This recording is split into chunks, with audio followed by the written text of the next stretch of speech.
mais um programa Café com Livros. Como sempre, né, acompanhado de um bom café. Hoje é um cappuccino feito pela minha filha. E como sempre, fazendo a propaganda do meu livro, Um Alguém Especial. O endereço aqui embaixo que você pode comprar. Esse livro, gente, é muito bom. Foi o primeiro livro que eu escrevi. Ele é de 2008. Um Alguém Especial, que narra aí a trama da Letícia Mesquita com seus dois filhos, Priscila e Mateus. Ela é casada com o Gilberto. De repente, o Gilberto ele é assassinado. E aí a Letícia descobre um monte de segredos do Gilberto.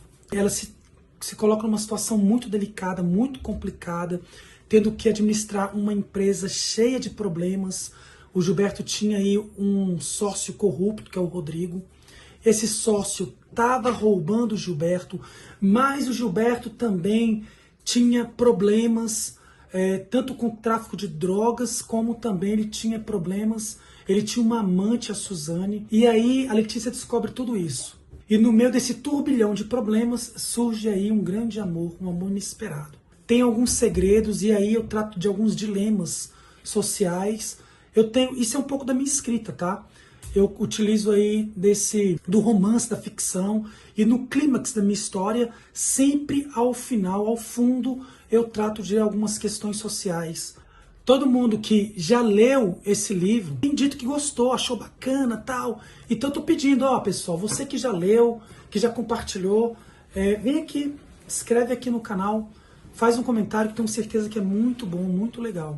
Olha só, esses dias eu tive uma discussão um debate, na verdade, com uma pessoa que se dizia cristã. Algumas vezes eu tenho, até pela minha formação de vida, minha formação política, a gente acaba tendo vários debates. A gente se propõe a ter debates, discussões, isso é normal, é natural. Sabe aquela máxima, religião, futebol, não se discute? Não é verdade. Você pode debater, discutir qualquer assunto, desde que haja embasamento, respeito mútuo e que as pessoas elas possam minimamente se compreender e aprender a ouvir o outro.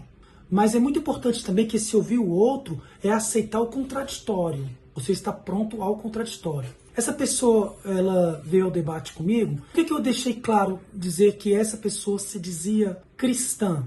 Porque, para quem não sabe, né, eu também sou cristão. Eu sou uma pessoa que professo fé na pessoa de Jesus de Nazaré. É Jesus que veio à Terra e que esteve aqui, filho de José, de Maria, o carpinteiro, que trouxe o Evangelho, a palavra do amor, a palavra da multiplicação, a palavra da solidariedade, da divisão fraterna dos bens aos pobres, e trouxe aí uma coisa totalmente diferente daquilo que a época dele se pregava.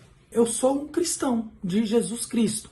E aí eu resolvi, a partir dessa conversa com essa pessoa, uma coisa que mexeu muito comigo, e aí eu pensei, cara, eu acho que eu vou tentar fazer um debate a partir do meu canal, um debate um pouco teológico, digamos assim. E aí eu vou começar hoje uma série focando um pouco sobre essa temática. Quero começar hoje a partir especificamente dessa conversa que eu tive com essa pessoa que se dizia cristã. Ela se dizia cristã, mas aí, nesse diálogo com ela foi muito enfática quando ela dizia assim, falando do Brasil, que o Brasil é um país que está perdido, é um país que já não valoriza mais valores de família, é um país que está totalmente onde o que é errado se tornou certo, o que é certo se tornou errado. A certo ponto eu comecei a instigar, a fazer algumas perguntas, que ela pudesse me trazer alguns exemplos. Veja, ela se dizia cristã. E aí nós não entramos em posições políticas. Claramente ela tinha um posicionamento político mais à direita e eu mais à esquerda. Não é esse, hoje, o fio que eu quero buscar. Ela defendia, para resolver os problemas dessa questão de família, intervenção militar. Ela acha que tem que ter imediatamente uma intervenção militar no Brasil, ou seja, os militares têm que assumir o poder. Ela não acredita nessa história que tem que torturar pessoas, prender pessoas. Ela acha que não é tudo isso também.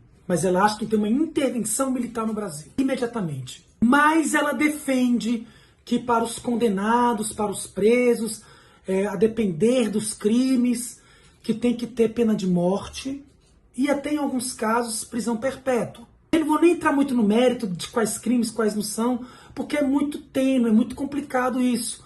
Eu só entrei no sentido assim, quando eu fui defender com ela, que olha, tem pessoas que são presas inocentemente aí. Vai ter pena de morte para elas? Eu defendi, ó, pena de morte não dá no Brasil, porque você tem que rever todo o sistema penitenciário brasileiro, a legislação. É complicado, ia ser só para pobre. Não dá, eu não sou defensor de pena de morte. Então, o que eu queria trazer para cá hoje? E no ponto de vista enquanto cristão. O que me assusta quando um cristão, se diz cristão, faz uma defesa de intervenção militar, pena de morte, prisão perpétua? A gente pega historicamente o período e o contexto de onde viveu Jesus de Nazaré. Um homem judeu, um judeu nascido na cidade de Belém, na Cisjordânia, Palestina. Jesus, ele foi vítima, no período que ele viveu, de uma intervenção militar, né? Um governo militar que era a ditadura romana. Como é que o cristão defende intervenção militar e o Cristo dele viveu uma intervenção militar?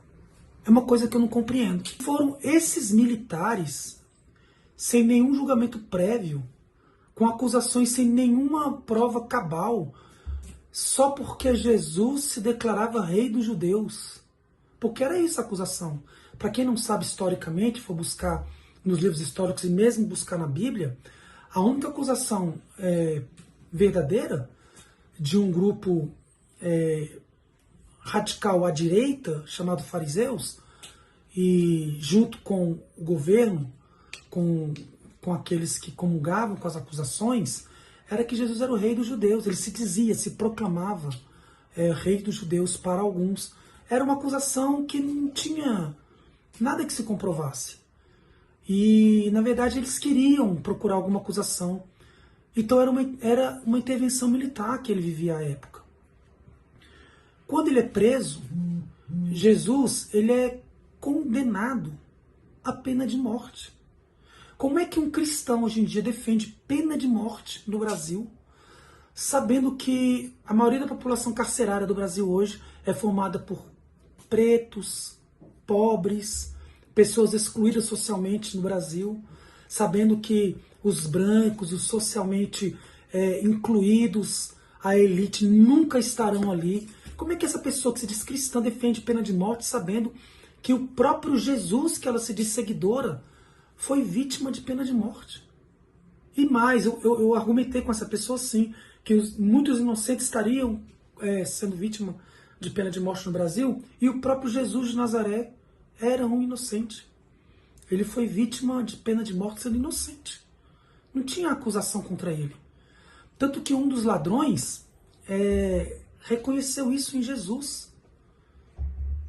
Aí aquela máxima de alguns que fala bandido bom é bandido morto. Veja, eu faço aqui uma alegoria. Se Jesus defendesse isso, então ele iria olhar o ladrão que estava ao seu lado quando o ladrão reconhecesse e falasse: Senhor, lembra-te de mim hoje, quando estiver no seu reino. Aquele ladrão, ele reconheceu em Jesus aquele homem que estava sendo ali morto na cruz de forma injusta. E aí então Jesus, se ele fosse esse Jesus que essas pessoas, na minha opinião, acreditam, Jesus deveria então falar na cruz: não, bandido bom é bandido morto. Ele na cruz deveria ter falado isso. Ao contrário, o ladrão que estava ao lado de Jesus, já que ele é um seguidor da pena de morte, deveria ter falado nada, porque o que estava na cruz, esse sim, é bandido bom, bandido morto. Mas não. Jesus, na sua ampla humildade, com todo o seu coração bom, morrendo, sentindo todas as dores possíveis numa cruz, ele olha para o ladrão e fala: estarás comigo hoje no paraíso. Ele não condenou, nem ele condenou o ladrão que estava na cruz. Nem ele. E aí você conversa com um cristão de hoje, falando que tem que ter pena de morte, defender pena de morte, prisão perpétua, intervenção militar. São pessoas que não entendem o que é uma intervenção militar diante de uma democracia. Tem problemas na democracia? Claro que tem, como qualquer sociedade. Nós temos problemas. Então, eu queria iniciar essa série de debates falando sobre Jesus de Nazaré, Jesus Cristo, e sobre o seu Evangelho. Então, eu espero que vocês tenham acompanhado, que vocês possam... É polêmico mesmo, então a ideia é que seja polêmico, que vocês possam então deixar likes, que vocês possam compartilhar, que vocês possam se inscrever no canal e muitos comentários. Vamos dialogar, vamos conversar, tá bom? Essa foi mais uma edição. E compre meu livro, por favor. Fale no meu livro, ele não é o único, né? Eu tenho outros livros também, mas falem. Essa foi mais uma edição de Café com Livros.